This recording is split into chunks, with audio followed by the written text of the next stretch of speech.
İyice karıştırıyorum tek tek. Yavaş yavaş bunu artık süzdürüyoruz. Evet arkadaşlar, natalarımız çıktı.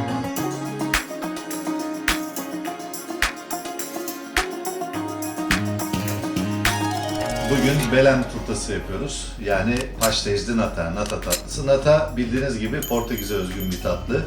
Ve tarifini sadece 4 kişi biliyor. Şimdi bugün ben size orijinal tarife göre bir tatlı yapacağım. Bildiğiniz gibi uzun süre ben Portekiz'de yaşadım ve orada hayran olarak yediğim bir tatlıydı bu.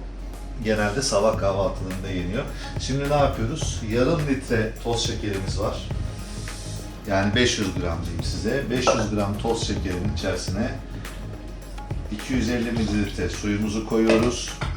Finike portakalı, kalın kabuk, bu özellikle olmazsa olmazıdır. Portakal kabuklarımızı koyuyoruz. Limonun kabuklarını koyuyoruz. Çok az, yani yarım limondan biraz daha az. Bir tarçın koyuyoruz ve bunu yüksek ateşte kaynatmaya çalışıyoruz. Ve şekerimizi erisin diye bunu karıştırarak kaynatıyoruz. Koyu bir şerbet yapacağız arkadaşlar.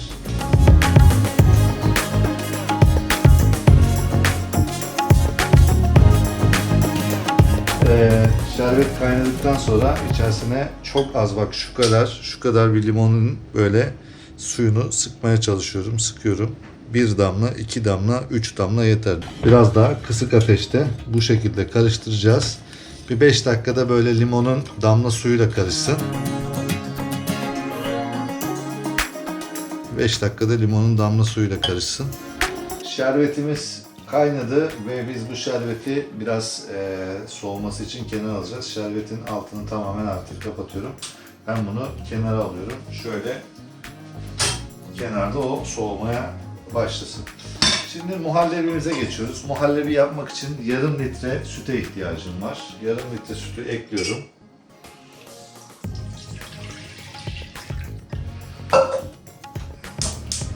Ocağımın altını açıyorum.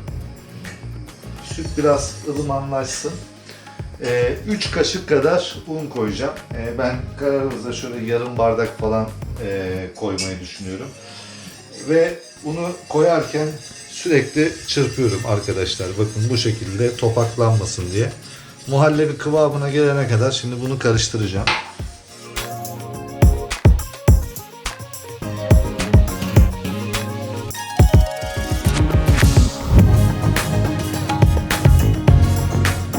Sürekli hep saat yönünde bunu karıştıra karıştıra bu şekilde muhallebi kıvamına getiriyorum. Karıştırmanız şunun için önemli.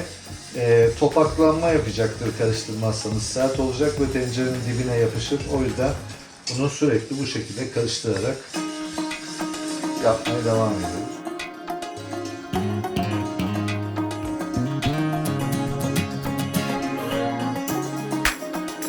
Evet arkadaşlar, böyle karıştırıyoruz. Hemen zoomlayalım. Bakın şöyle muhallebi kıvamını aldı. Şöyle göstereyim. Koyu olduğunu artık görüyorsunuz. Tam bu kıvamdayken altını biraz kısıyoruz. Altını kısıyoruz. Biraz da bu şekilde böyle biraz daha koyu kıvamını alsın diye kısık ateşte şöyle bir 2-3 dakika daha böyle bekletelim. Bakın şöyle gördüğünüz gibi. Şöyle göstereyim. Benim çırpıcım olduğu için gözükmüyor ama artık kıvamı muhallebi kıvamına geldi. Şöyle uzadığını görüyorsunuz zaten. Evet. Bir 2-3 dakika daha böyle bir ben bunu karıştırayım. Ben bunu 2-3 dakika daha karıştırdım. Ve bu da biraz soğusun diye beklettireceğim. İkisini aynı ölçüye getirmeye çalışıyorum. Şerbetimin soğuması lazım. Zira bunun içerisine sıcakken koyamayacağım. O yüzden birazcık böyle karıştırıp ne yapıyorum? Kendi kıvamını alması için altını, ateşin tamamen kapattım. Tamamen kapatmışken biraz daha bunu karıştırıyorum. Topaklanmaları almaya çalışıyorum ve kıvam vermeye çalışıyorum. Artık kendi kendine bir kıvama, forma sokmaya çalışıyorum. 2-3 dakika bunu bu şekilde kıvam vereceğim. Daha sonrasında şerbetimi ekleyeceğim. Fakat şerbeti bir anda eklemeyeceğim. Yavaş yavaş ekleyeceğim. Ve eklerken de yavaş yavaş karıştıra karıştıra ekleyeceğim.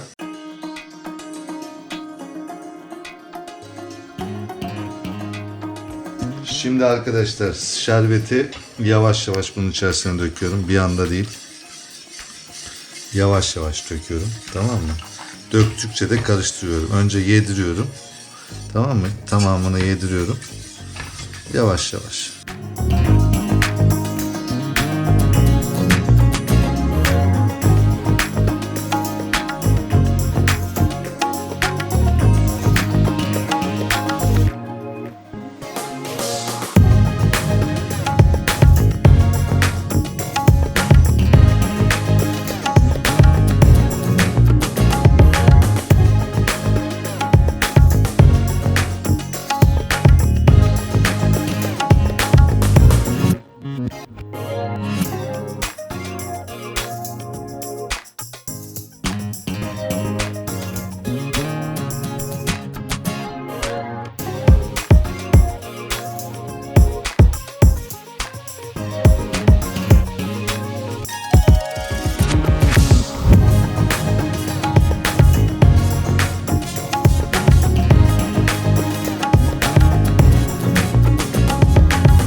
Bizim şerbetimizin içerisinde tarçın vardı, portakal kabukları vardı falan. Bunlarla birlikte şerbeti hiçbir şekilde bozmadan olduğu gibi yavaş yavaş aktardık ve şu anda muhallebimizin içerisinde bu şerbetle birlikte karıştırıyoruz. İçerisinde portakal kabukları var falan.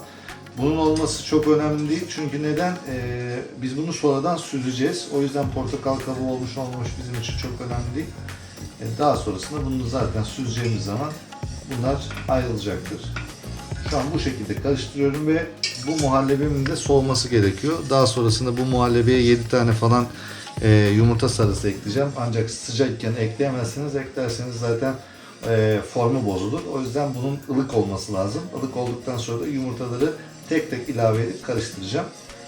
Bu şekilde şöyle bir karışsın. Bunun hamuru için ben milföy kullanacağım. Siz de isterseniz kendi milföyünüzü yapabilirsiniz ya da bu şekilde hazır milföy alabilirsiniz. Bunları üst üste koyuyorum. Yalnız şu tabi jelatinleri çıkartıyoruz, tamam mı? Jelatinleri çıkartalım, jelatine koymayacağız. Zaten jelatinle üst üste şey yapmışlar. Biz bunu tek bir parça hamur haline getireceğiz. Bir taraftan da şerbetimizi, muhallebimizi soğutuyoruz. Muhallebimize yumurta ekleyeceğiz. O yüzden hazır o soğurken biz de hamurumuzu hazırlayalım. Bunun içerisinde yaklaşık 10 tane var, 12 tane var. Üste koyacağız işte. 20 tane falan biz bunlar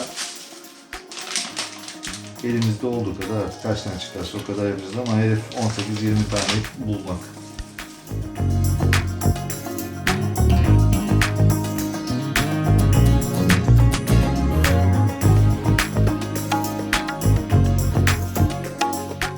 Zemini biraz unluyorum, tamam mı? Unladıktan sonra şöyle elimdeki unu da şöyle yedireyim. Şimdi merdane ile bunu inceltmeye çalışıyorum. Bunu yaklaşık bir yarım santime falan getireceğim.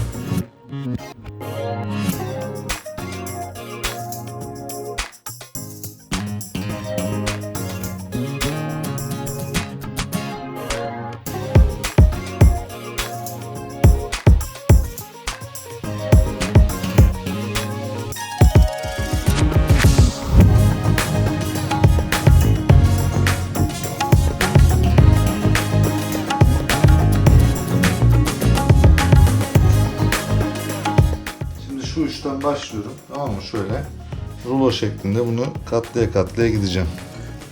Şöyle.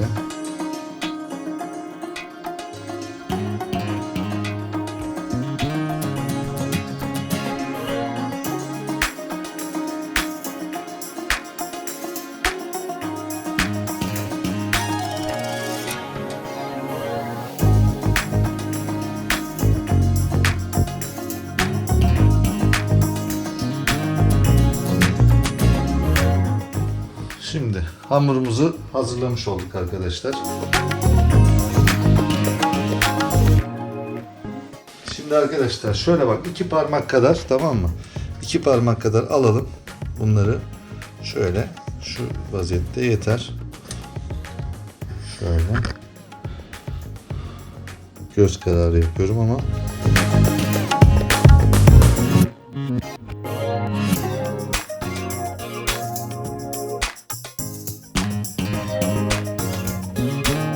Şöyle bakalım. 1, 2, 3, 4, 5, 6, 7, 8, 9, 10, 11, 12, 13, 14, 15, 16, 17, 18, 19, 20, 21. Evet, hesabım doğru oldu. 18, 20 demiştik. Artık ne çıkarsa buna göre natalarımızı şekillendireceğiz. Şimdi gördüğünüz gibi natalarımızın hamurlarını hazırlamış olduk. Kaplarını hazırlayacağız ama ondan öncesinde yapmamız gereken muhallebimiz var. Muhallebimize devam edeceğiz. Zira bunu yapmamın nedeni neydi? Muhallebi soğutmaktı, zaman kazanmak. Muhallebimiz soğurken hamurumuzu yaptık. Şimdi tekrardan muhallebeye dönelim. 7 tane sarı yumurta, yumurtanın içini alacağız, yani sarısını kullanacağız. 7 tane yumurta sarısını bu biraz önce hazırlamış olduğumuz muhallebiye tek tek yedirerek tekrardan karıştıracağız. İyice karıştırıyorum tek tek. Acele etmeden. Bunun en önemli şeyi, biraz uğraştırıcı bir tatlı. Acele etmeden yapıyoruz. Arkadaşlar yavaş yavaş bunu artık süzdürüyoruz.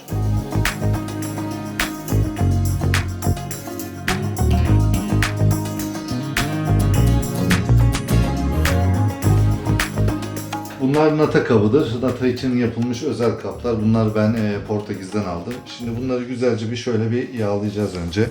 Şöyle her tarafına yağ gelecek şekilde önce bir yağlamamızı yapıyoruz. Şöyle güzelce bir yağlayalım. Yağ olmadan olmaz arkadaşlar. Mutlaka tereyağıyla yağlayacaksınız. Şöyle bir tane natayı alıyorum, tamam mı? Kabın içerisine böyle koyuyorum. Aslına bakarsanız şöyle hepsinin içerisine biz bunları alalım, atalım. Tamam mı? Şöyle. Şöyle. Ve şöyle. Ve şöyle. Ve şöyle. Şöyle. Şöyle attık. Bir tane de bunu attık. Şimdi yukarıdan böyle bastırıyoruz. Tamam mı? Böyle bastırdık. Ama ben size daha güzel bir şey söyleyeceğim. Şimdi bu kapların özelliği şu. Bazı böyle bütün kalıplar vardır. O kalıplarda bunu yapamıyorsunuz ama yapacağınız hareket şu. Bakın bunun bütün etrafına böyle bu şekilde yedire yedire, tamam mı? Böyle etrafına çok ince zar olacak şekilde yaydıra yaydıra böyle hazırlıyorsunuz. Tam bu kabın özelliği bu ve yapılış tarzı da bu. Bu şekilde hazırladığınız zaman evet, natalarımız artık pişmeye hazır olacak. Şöyle hazırlaya koyalım.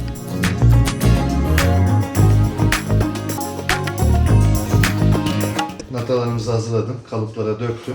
Kalıpları da bu şekilde yerleştirdim. Şimdi içerisine hazırladığımız muhallebiyi döküyoruz. Bak ne kadar döküyorum onu gör.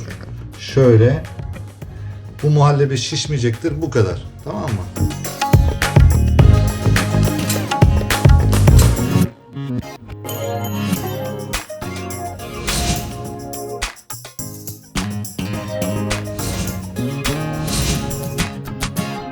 Fırınımızı açtık 200 derecede. Benim size tavsiyem bir 10 dakika falan bir fırın kendine gelsin, tamam mı? Fırın bir sıcaklığına kavuşsun. Ondan sonra içeriye vereceğiz ve ondan sonra bakacağız natalarımızın üstü kızarmaya başlayacak mı? Fırının alt tarafına veriyoruz.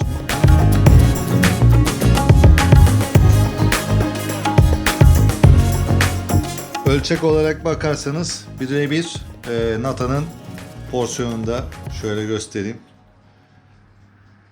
Orijinal natadır arkadaşlar.